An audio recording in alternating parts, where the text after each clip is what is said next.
Welcome everybody, and thank you for joining us this evening for our final fall webinar of the series this year. This is the Stratford Vertical Flight Society chapter, and tonight we have Jeanette Eaton, Vice President Business Development, Worldwide Commercial Systems and Services, and she's going to be providing us insight into finding a new path, discovering your passion in life and leadership.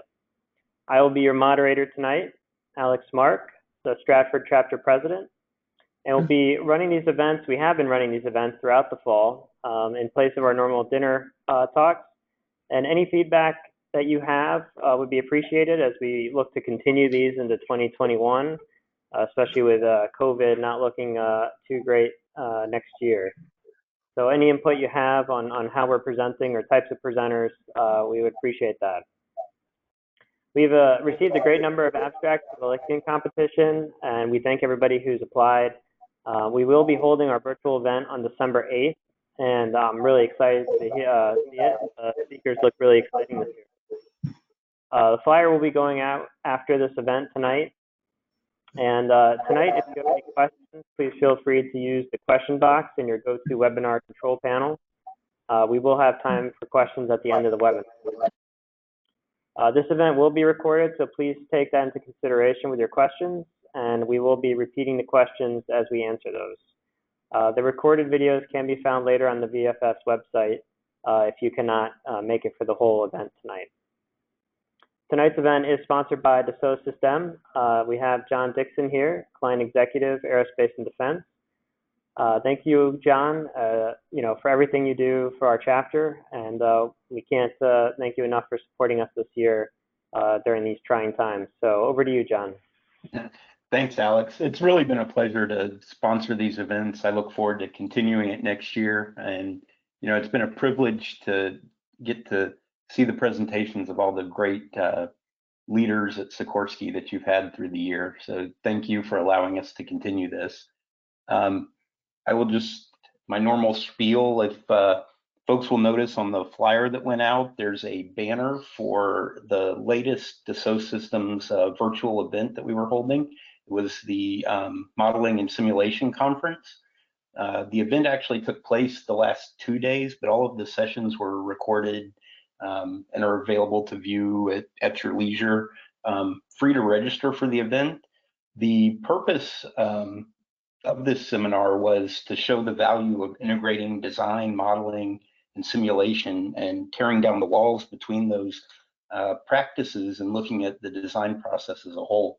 So if you register, go on there, you'll have access to keynotes from Boeing, Purdue University, and several of the Dassault executives, as well as over 80 customer presentations on how they're using our technology and successes that they've had.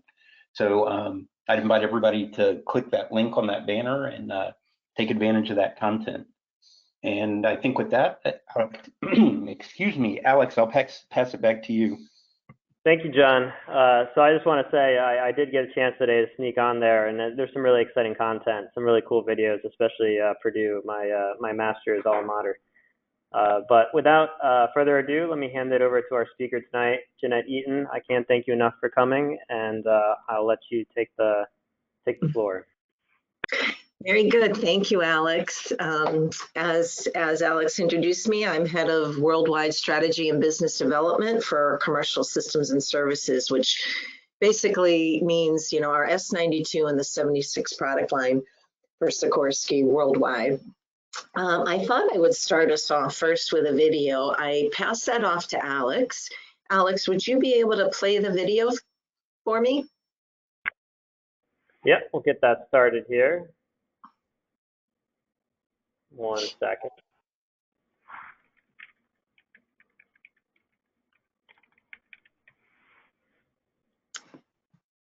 And then when you're done, just let me know, because I actually can't see it.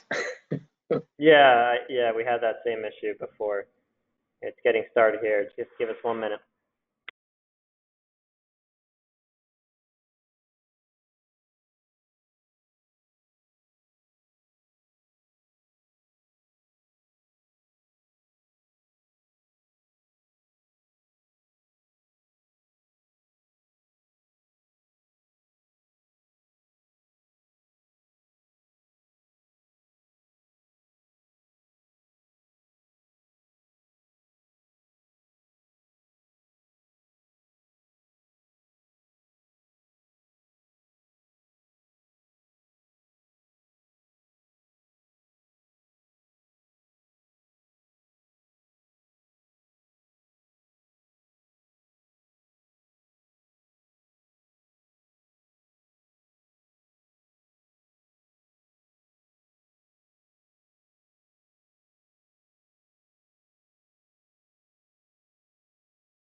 Yay, so it looked like it worked okay. I couldn't hear anything, but it looked like it worked. Are we all set? Somehow my webinar went away. Huh? Coming back to you, Jeanette. Okay, great. Let me just do my show my screen. And let's make sure we got the right one. We got the right screen on, so you guys should see my screen again, correct? Yes, we do, Jeanette. Yeah, very good. So one of the things, if you heard by the curator of the museum, he said, thank God these helicopters exist and thank God these pilots know what they're doing. And I absolutely love that video because it's an example of how many customers of Sikorsky serve a noble cause, and that's saving lives. And for me, this is the Firehawk program. It's one program that I'm truly passionate about. And even though I've moved on to a new position selling commercially, I continue to be an advisor and ambassador for the Firehawk program.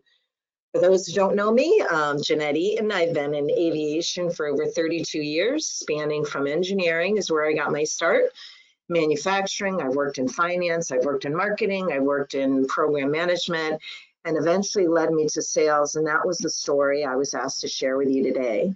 Hobbies are boxing, believe it or not, golfing and flying. And I have no kids, just a golden retriever. That's my baby. And if I did have kids, this would be my version of take your kids to work day. So I just love that picture. Having no kids, I would assume they would enjoy flying just as much as I do. So getting on to my story. So who would have ever thought, believe it or not, this is the only photo I have of me when I was a kid. And who would have thought that this was a very shy, quiet, very geeky girl would ever someday be a leader in aviation, especially in helicopter sales, and a mentor of many women in the industry. Out of high school, I never wanted to go to college. And today I have 3 master's degrees, so go figure. I just wanted to be a secretary, and it was my mom who said, hey, it's not glamorous that you think it is. I want you to get an education. She said, money and men will come and go, but no one can ever take away your education.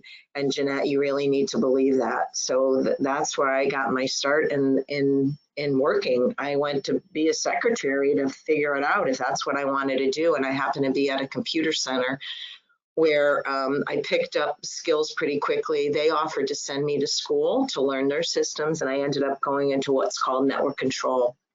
And everyone around me had a degree in engineering. So I thought, well, heck, let me start as an electrical engineer. And I started my career in education at UConn. And why? My brother went to UConn, my sister went to UConn, so it was natural for me to go there. And then engineering for electrical, believe it or not, that was the only degree at the time where you didn't have to take a year of English. So go figure, brilliant decision. That's why I decided to do it. But my dad was an Army aviator, my brother a double E, so it was actually a very natural fit for me. And it's funny because my dad, even though he was an Army aviator flying helicopters, he never pushed me into the military nor wanted aviation for me. He wanted me in engineering. And it was during my interview right out of college, and I had an opportunity to get interviewed at Sikorsky. And at that time, I specifically remember what picked this career for me was I had walked, by that time, the operations and production flight test, you could still walk through it. So it was during my tour, they took me in the back of a 53. And I remember being inside the cabin and looking around and saying, oh my God, this is so cool. This is so huge. I can't believe this thing actually flies. I have to work here. And the other great benefit at Sikorsky at that time, they had 100% tuition reimbursement program. My parents could never afford to send me to any Ivy League schools, so I just kept going to school through Sikorsky and at UTC at that time through their reimbursement program. So I go into Rensselaer Polytech, Boston University, Harvard Business School. I also attended Darden and Fisher College of Business for certificate programs. And, you know, when I think back to my days as an early engineer, I felt like I was Jim Carrey and Yes Man. I never said no to any opportunity. So go figure, for someone who never wanted to go back to college and never wanted to even go to undergrad, my career path changed very differently. And I think the message I'm trying to say is it's okay not to know exactly what you want to do, and don't worry about that. But you need to pay attention to the signs of the passion of what that's telling you. Don't ignore it because it's the path of least resistance or the most logical, but open yourself up to possibilities. And there's a great quote I love from Zig Ziglar. He says, when you focus on problems, you'll only have more problems. When you focus on possibilities, you'll have more opportunities. So that's what I kept doing first. But anyway, back to my story. I had a mentor who said, Jeanette, I wanted to get into sales. And I had a mentor who said, Jeanette, it's great that you have this technical background, but you need to walk the walk as well as talk the talk. You need to go get your pilot's license. And at that time, I couldn't afford helicopter ratings. So I started flying airplanes first. And that flying airplanes really gave me the basic aspects of flying, of, navigation, flight physiology. How does night affect your flying? How does altitude affect you? Weather, even aviation language, it's its own language. So I focused on that, getting all my fixed wing skills. And then once I got that, I was able to go after my helicopter ratings. By then, it was only focusing on the mechanics of flying the helicopter and the dynamic forces on the helicopter. And I'll honestly say, in each one of my ratings, my engineering background gave me a leg up for understanding the aircraft. There's many, many times that you have to be prepared for an accident or an incident or a situation. And I remember once I almost quit flying. I had it was not and didn't end up in a fire in the cockpit, but there was smoke in the cockpit. And you have quickly, within seconds and minutes, you have to ascertain what's going on with the aircraft and how do you address the problem. And again, that having that engineering background and understanding is really what helped me excel in these particular ratings. So when I went to get my helicopter rating, I actually left Sikorsky. I started at Sikorsky, but I left because I was able to negotiate with Bell Helicopter to get those helicopter ratings. I traded my signing bonus to be able to get the ratings. And it's funny, when I think back, I think about, right now I have an incredible passion for flying. I still fly on the weekends. I am still kept my instrument currency whenever I have the opportunity. I'm flying helicopters. I'm flying with my customers. And I think about that. If I didn't have that mentor to say, hey, Jeanette, you need to go do this, I never would have had the opportunity, and I never would have found that passion.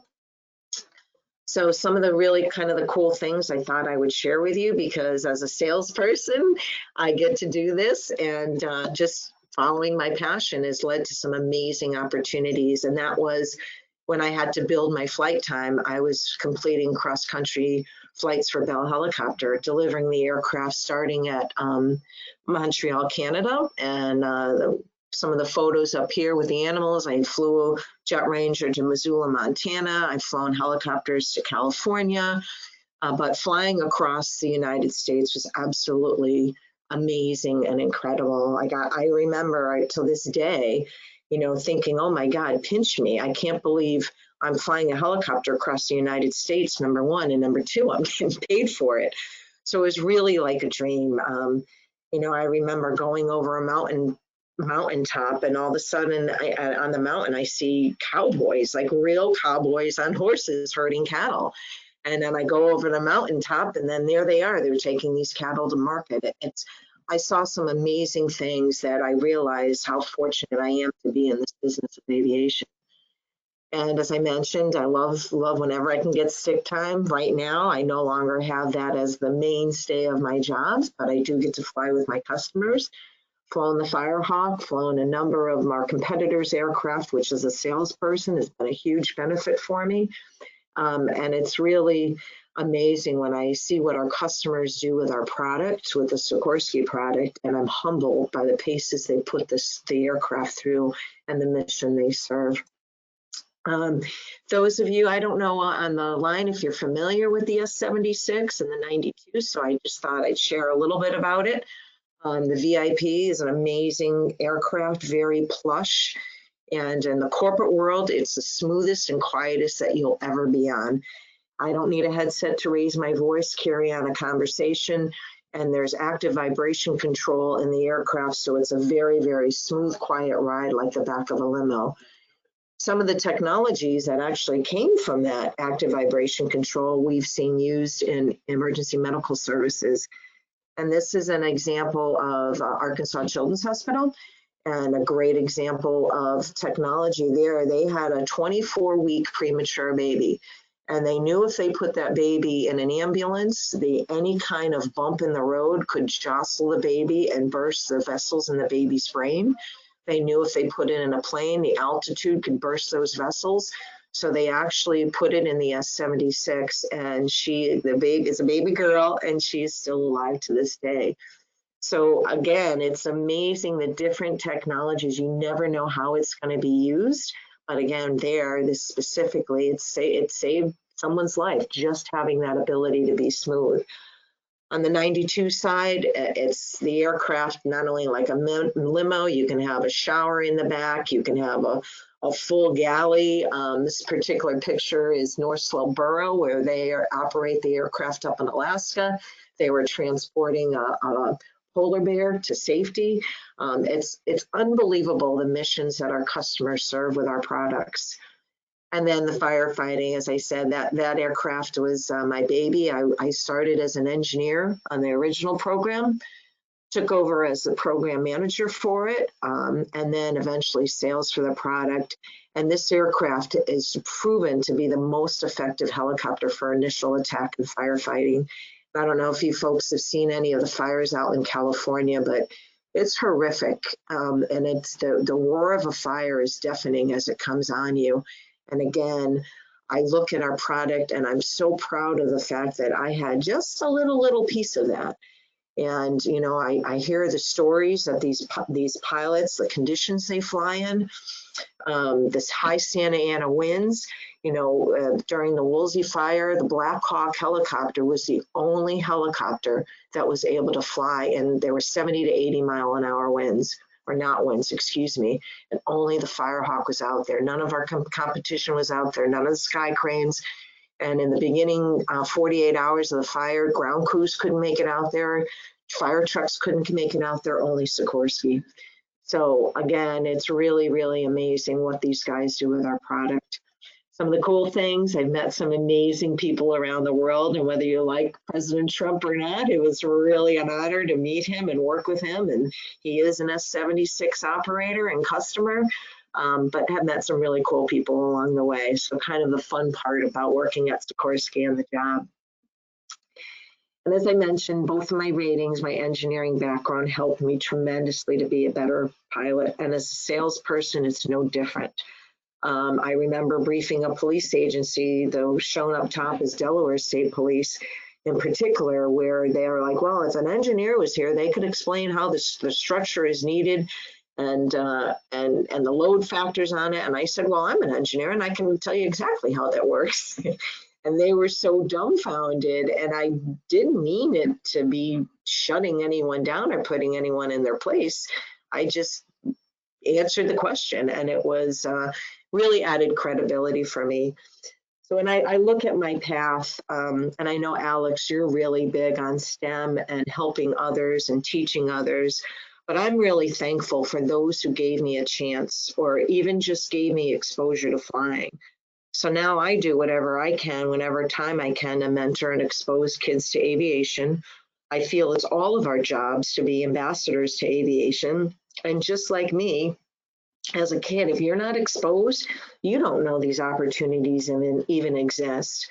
And I just have a couple pictures here. These kids that I've mentored, they're now captains for Delta Airlines. So it feels pretty good, again, seeing them being successful.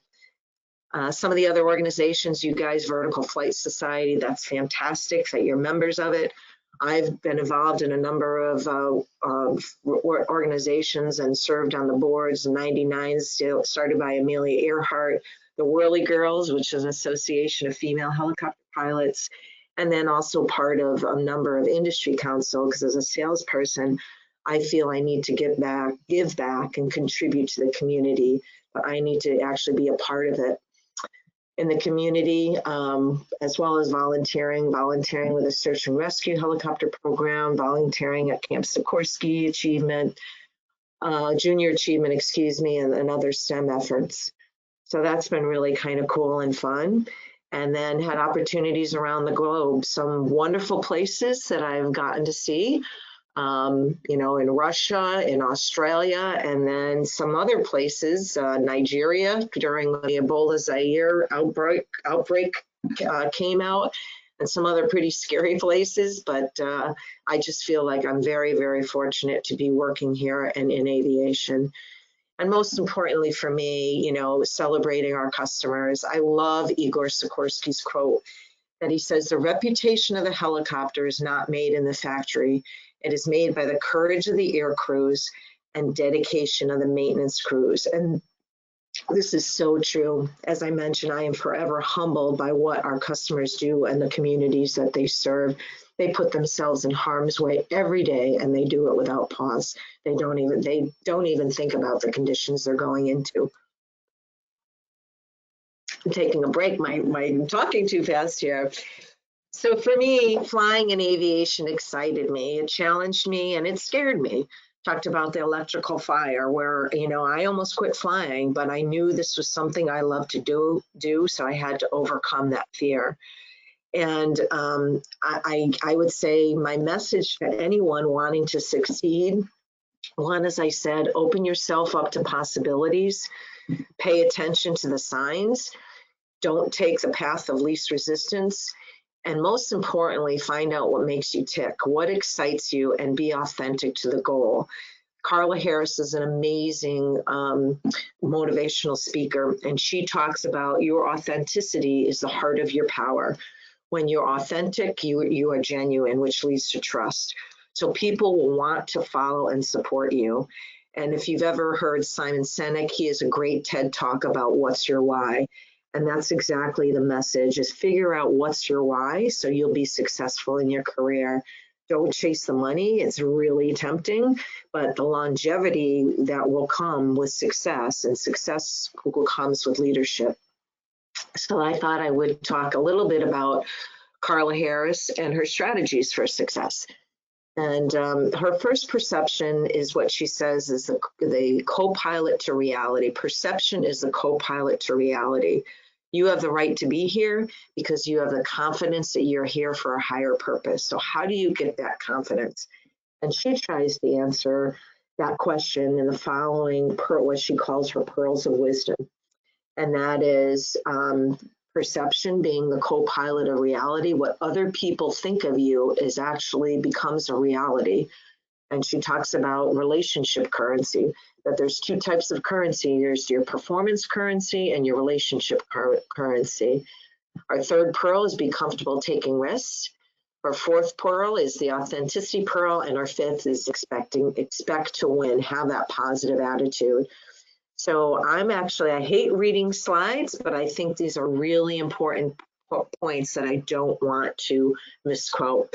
So when she's talking about perception being the co-pilot to reality, she says, put together 3 objectives that describe yourself, and then put together 3 objectives that the company values. And the trick is for you to improve upon what is valued by the company. And you have to be consistent in your behavior around those adjectives.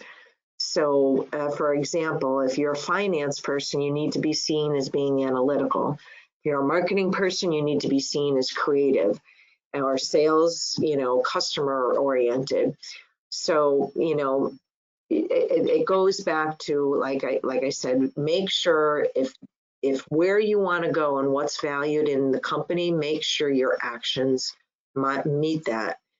The second thing she talks about is types of currency, and that is performance currency and relationships currency. She said, these 2 things are what get you noticed. It gets you a raise, and you need to attract a sponsor. And there's a difference between a sponsor and a mentor. A sponsor is the person you tell all the great stuff to, and they carry your pedigree paper and they argue on your behalf. And the mentor, you tell everything, but the mentor most likely is not going to intervene and try to promote you. So the idea is you really need to find both a mentor and a sponsor to help promote you. And then she also talks about over time, your performance currency will start to go down. So you have to make sure, repeatedly that you keep that performance level up. Let's see, relationship currency. She talks about this is your supportive network, that your ability to ascend in an organization is directly decided by someone else's perception. And that's why you can have two bosses where one thinks you're a POS and the other one thinks you're the bomb diggity. And trust me, I've been there. I've actually had both. And it's like, how is there such a different perception of me? And the other is the relationship currency, not the performance. Performance currency is what is needed to get you promoted. People will spend their performance currency on you if they know you and they value you, not only if they like you. Her next pearl of wisdom is to be comfortable taking less risks. And that means to be comfortable with change. It means don't keep your head down. It's not the solution because it only submerges your voice. And oh, by the way, if you keep your head down, it's not going to prevent you from getting shot at. But at least if you keep your head up, you'll see the bullet coming. So also her thought, fear of failure has no place for in your success equation. So failure always brings you a gift. And I can't tell you as a pilot how many times that when you survive an emergency or a failure, you're always going to remember exactly what happened, what the circumstances are, and next time know exactly how to react quickly. So there's a huge learning opportunity that comes with that failure. And then the fourth pearl is the authenticity pearl. And I'm a huge proponent of this. And that is, don't let anyone take away your authenticity by intimidation. It's important for you to call them out on that. I do that, not trying to, but I do it with either, with humor. But then also sometimes people are like, why isn't Jeanette arguing back? And because I have always had the philosophy of don't go there, Jeanette, grace under fire. There's an expression, don't get in the mud and wrestle with the pig because you'll only get dirty and the pig loves it. And he loves being in the mud and that's not where you want to be. So don't go there, Jeanette.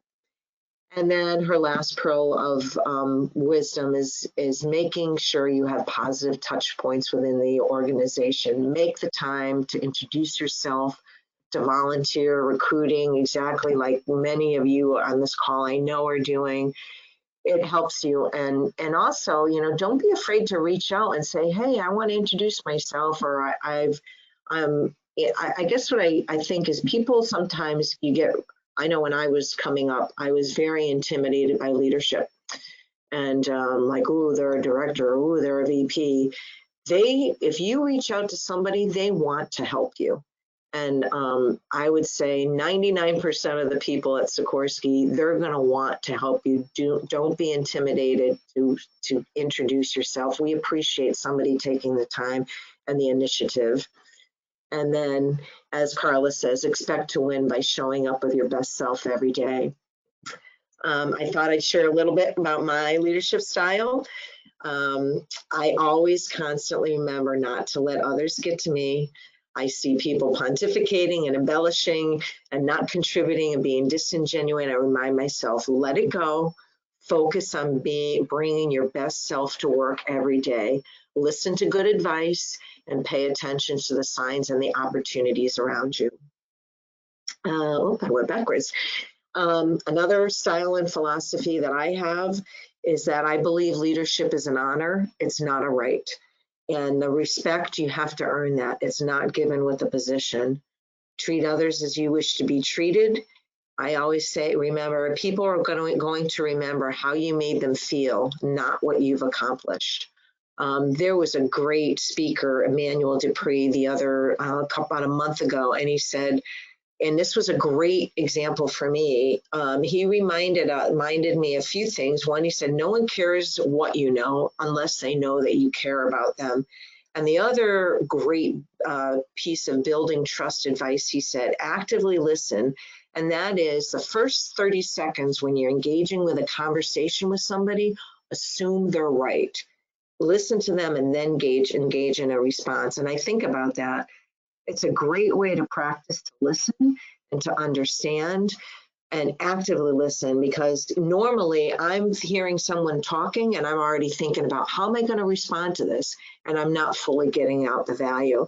So that's a great way to really actively listen and care about what people have to say, because you truly get the messages. And then also my team, I encourage all of them to seek out possibilities.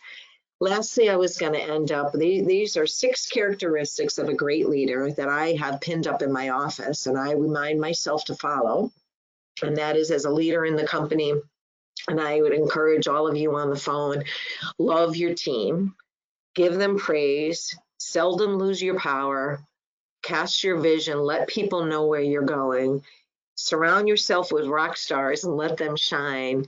And most importantly, it's not about you, it's about your team.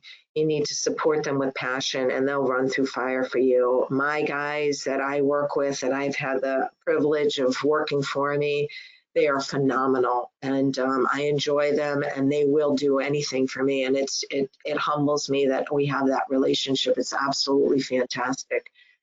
And then the last quote that I love is about leadership.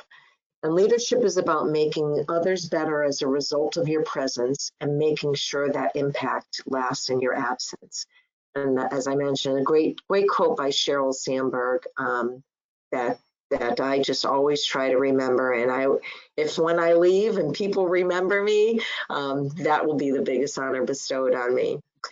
So with that, a little different than a technical presentation. Again, I was a little surprised when I was asked to talk about my career and what I've done, and was told, well, people will enjoy seeing the other side rather than the engineering side. But I think, as I mentioned, my engineering background, I would not be where I am today without that. And it's led to some amazing opportunities in the industry.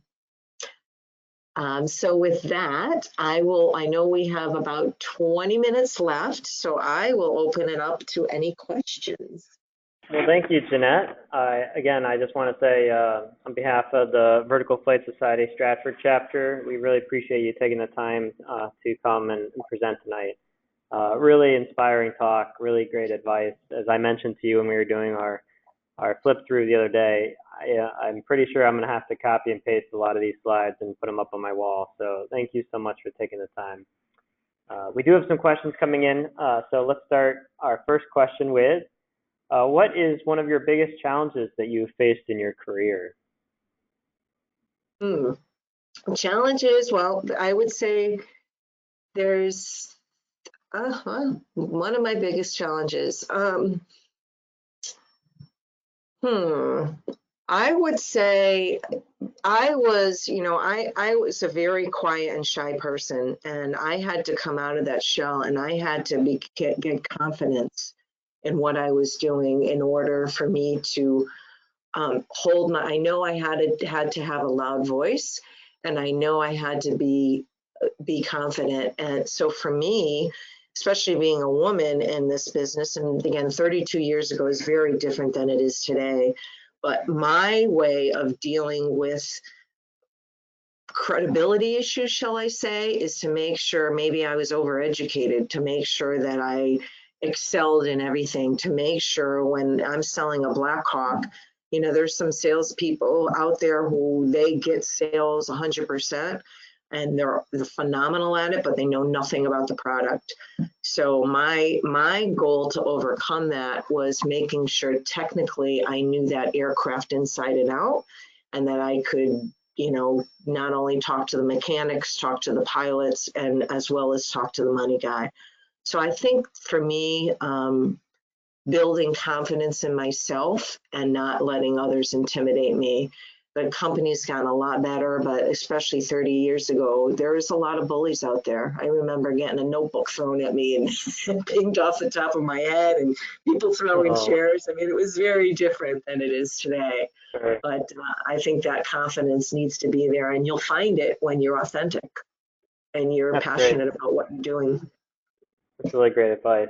So we've got 2 questions coming in, and we've got some more coming through. So next question, I should say. Bill Welsh says he thought he heard the Firehawk development went through some really tough patches. Is that true? And how did you get through the tough, difficult times? We did, you know, well, let's put it this way. When I came back to Sikorsky, the Firehawk was developed, great question, Phil, by the way. Firehawk was developed in 1990 as a result of the Topanga Canyon fires, 1997. So in 2000, we developed and built it. When I came back to Sikorsky, I'm like, why aren't we doing this? Why aren't we, you know, there's fires all over California and it's getting worse. Why aren't we doing it? And the answer was that engineering said with the Mike model, the high-speed machining on the cabin, there's no way that we can have the attachment plates for effectively build the high landing gear, 1, to be able to integrate into the airframe, and 2, the Blackhawk airframe, I think it's the entire system is 40 feet per second. The Blackhawk itself, the frame, just the gear is like 30 feet per second, and the Firehawk is 27 feet per second. So because of that 3 feet per second difference, engineering, the QAB, even legal said, nope, Sikorsky is never going to build that unless we can meet Blackhawk standards, because we're going to be expected to. And my argument was, the FAA is 9 feet per second. We're 27, or 4 times that, you know, at least 3 times that of what the FAA is 6 feet per second. We're 27, right? So we're 4 to 5 times better. And they said, and we're a commercial product. And they said, we don't care, it's got to be higher. So how we overcame it is ended up going to a third party and said, okay, Sikorsky, you build the basic airframe, and United Rotorcraft, you helped us the first time around, will you build the completions? And they said, absolutely. So they came up with the tank and redesigned the gear to attach to the Mike model. And what's funny now is that everyone is saying, well, why the heck did we do that? How come we didn't do it?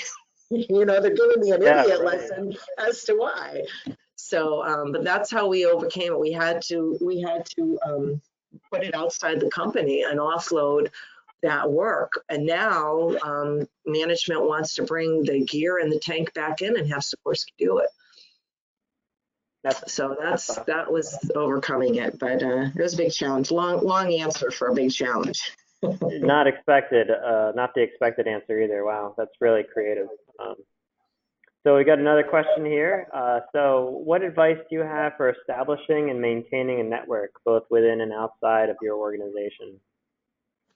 Yeah, so for my networking, and I'm not always the best at this, but I do a lot of my networking through these different organizations, right? Through the Whirly Girls, through Eastern Regional Helicopter Council. It's a way of serving the community and still getting to people, reaching out to people. So I try to be involved in those as much as I can externally. And then also just every once in a while touching base with somebody that I haven't talked to, you know, in 6 months or 7, you know, and they're happy to hear from you.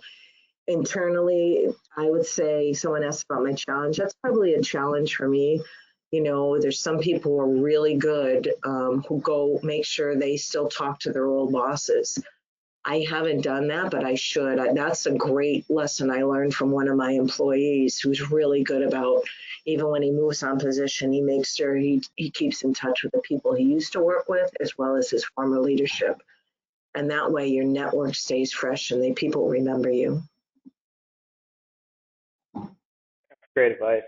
I appreciate that. So Bill Welsh is wondering, what about sales attracted you enough to change from your typical day-to-day engineering over to sales? When I was in engineering and program management, there were a couple projects where I actually had to meet with the customer and come up with a creative solution to them. I think the first one was Hong Kong and developing an adult solution, the very first of any Sikorsky product. And I realized that what I enjoyed the most about that job was interfacing with the customer and learning about what they're doing and having, being able to touch and feel the aircraft. And, I was very fortunate. I was in a management rotation program. When I started at Sikorsky, I wanted to be VP of manufacturing and work inside the plant. And he said, my mentor there, again, said, you need to go to the front end of the business. I think you're going to love it. And he was right. That interfacing with our customers, again, I continue to be today inspired by them. I'm humbled by them, amazed at what they do.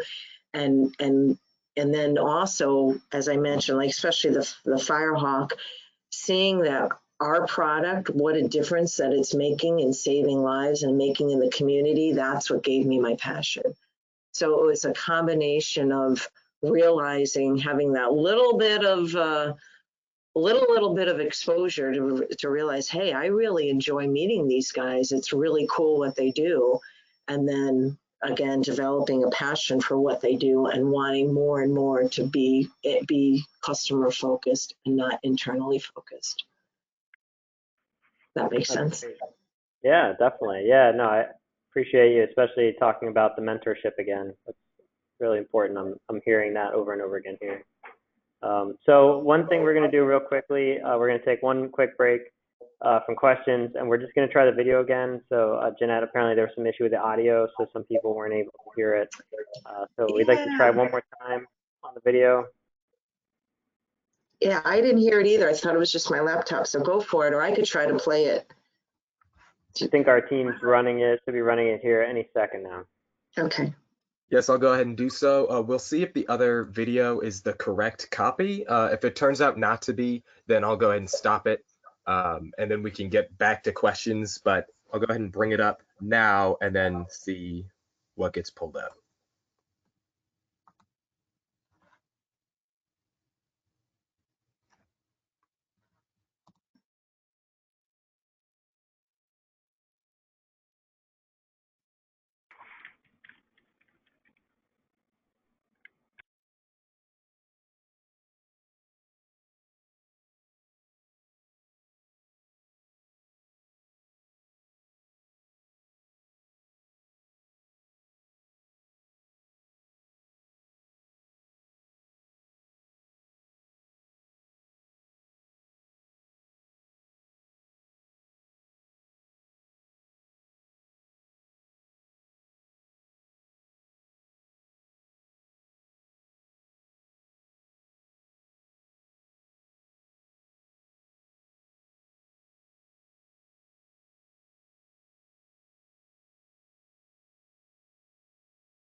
Okay, perfect.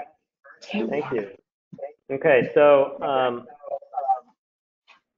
I am gonna keep going with questions. So what do you think is the most important attribute of successful leaders?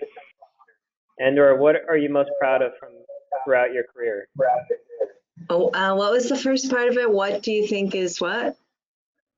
Sorry, what do you think are the most important attributes of a successful leader? As I mentioned, I said you need to realize it's not about you, it's about your team. And I'm different. I know I'm very, very different than others because I always feel like if I take care of my team, they're gonna make me proud. They're gonna be successful, and I will be successful through their success. So I always try to not only give them praise, but give them the limelight.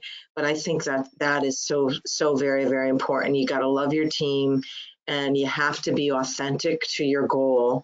You have to be authentic to yourself. People, to me, people see if you're a phony or if you're not. They see if you're BSing or if you're not. So I just try to be very, very honest, carry my heart on the sleeve. But most importantly, I try to protect and definitely take care of my team, because I think when you do that, it's not self-serving, but one, because I want them to be successful. But as I mentioned, their success is my success.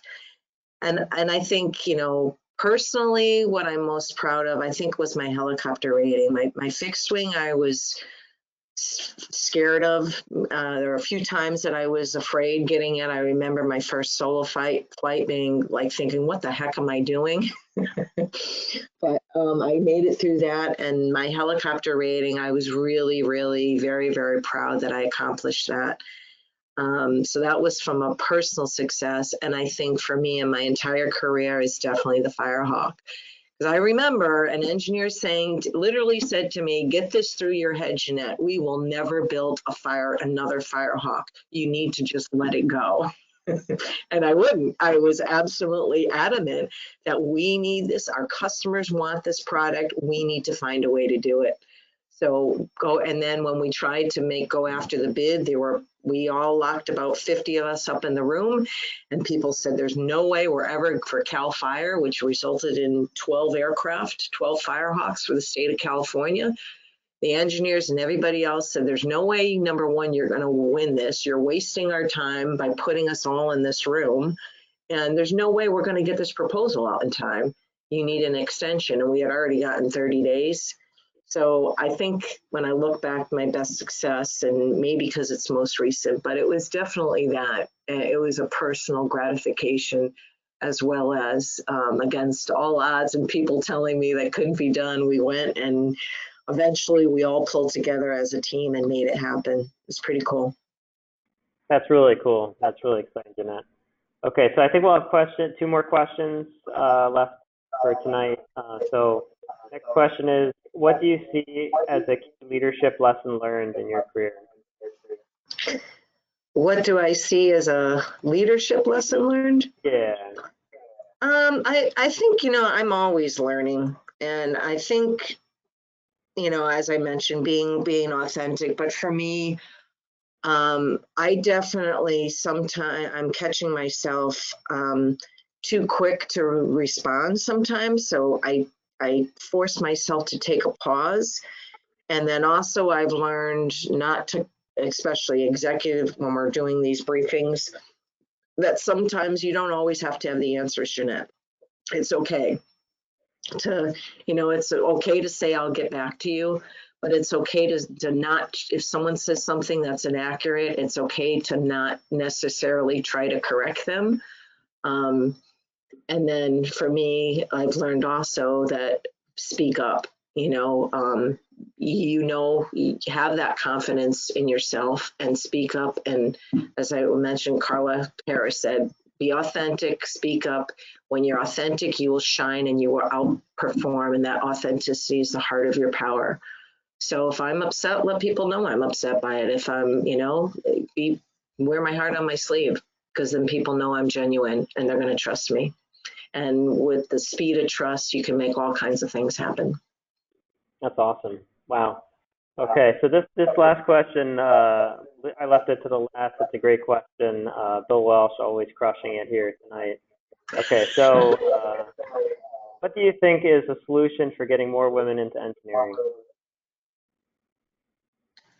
More women, I think and this is something I've been doing with junior achievement and whether it's Girl Scouts or church groups.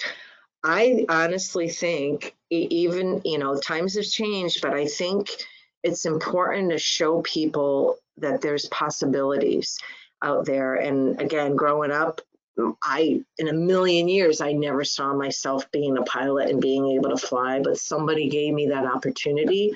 So I think it's important to have, not necessarily mentors, but you need to let girls know that it's okay to be smart and that it's cool to be smart. And oh, by the way, if you're a girl and you're in engineering or you're in a male dominated field, you're going to be one girl with, 50 guys around you. And that's a cool thing. Like, and I say that in jest. If you could see me, I'd be smiling. You see me smiling right now. But I think young girls, they need to have a model to aspire to. And they need to know that it's cool to be smart, that it's okay to be smart in math, and it's okay to be smart to the guy next to you. And the only way to give them that sense of, of that it's okay. And I forgot there's a specific term for it, but to have model women that they can aspire to, that they can hear their stories and realize, hey, it's okay, or this is pretty cool, or look what they've accomplished. Like you look at Sally Ride or some of these other women, it's just absolutely amazing what they've done. And I think girls need to be exposed to that. And the only way to do it is for all of us through STEM and other things to continue to kind of promote and tell your story. And, let them know how cool it is to work at Sikorsky, how cool it is to work on a helicopter. What does a helicopter do? It's not just loud and noisy and dangerous, but it's saving lives. It's saving that 24-year weak premature baby. It's saving thousands and thousands of homes and lives, and firefighting. That they need that exposure. So I'm talking more helicopters, but even in engineering, I think young girls, they sometimes they think it's not cool to be in the cool clique if you're smart or if you're an engineer or if you're good in math and science. They need to know it is. It's very cool. That's just my opinion. Well, I appreciate that, Jeanette. Thank you so much for everything, and thank you for coming out tonight and presenting. I thank the audience too for coming to listen to hear me talk. I had mentioned earlier to the folks on the call, I'm like, people don't want to hear me talk about my career. And it's actually, Dina's like, yes, people do, they do. So thank you everyone who's joined in this evening. I really appreciate your time and your questions. Thank you, and I know you couldn't see probably all the comments that were coming in the questions, but a lot of people were saying thank you so much. With that, we'll end tonight. Just to remind everybody, December 8th will be the Licton competition, so there should be some more information coming out shortly on that. So, thank you again, and everyone have a great night and a safe holiday coming up. Bye now.